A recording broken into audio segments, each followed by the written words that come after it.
Hello সবাইকে। আজ ছিল শনিবার, তো আমি একদমই লেট না করে একটু মায়ের কাছে চলে এসেছিলাম।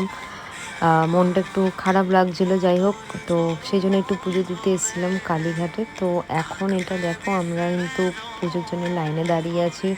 দেন আস্তে আস্তে লাইন ভেতরের দিকে যায়। আজকে যেহেতু শনিবার ছিল, প্রচণ্ড পরিমাণে ভিড় ছিল, মানে প্রচুর প্রচুর। আমরা প্রায় 1 ঘন্টা মতো লাইনেই দাঁড়িয়েছিলাম। সো তারপরে আস্তে আস্তে করে ভেতরের দিকে যাওয়ার চেষ্টা করছিলাম। যাই হোক, ভেতরের ভিডিও তো নিতে পারবো না, ওখানে ফোন অ্যালাউ নেই। আর এটা হচ্ছে বাইরের দিকে কুণ্ডুটা, যেটা কালীঘাটে আছে। তোমরা কে কে দেখেছো জানি না, বাট এই যে আমার প্রসাদও নেওয়া হয়ে গেছে পুজো দিয়ে। এবার কিন্তু আমি বাইরের দিকে যাচ্ছিলাম। এইটা দেখো, ঠিক দক্ষিণেশ্বরের মতো এটাও বানিয়েছে। দক্ষিণেশ্বরে যেমন আমরা একটা ফ্লাইওভার দিয়ে উপর থেকে আর কি নিচের দিকে আসি, সো সেম এটাও এখানে বানিয়েছিল। এবার আমি আর আমার মাসি দুজনে মিলে যাচ্ছিলাম।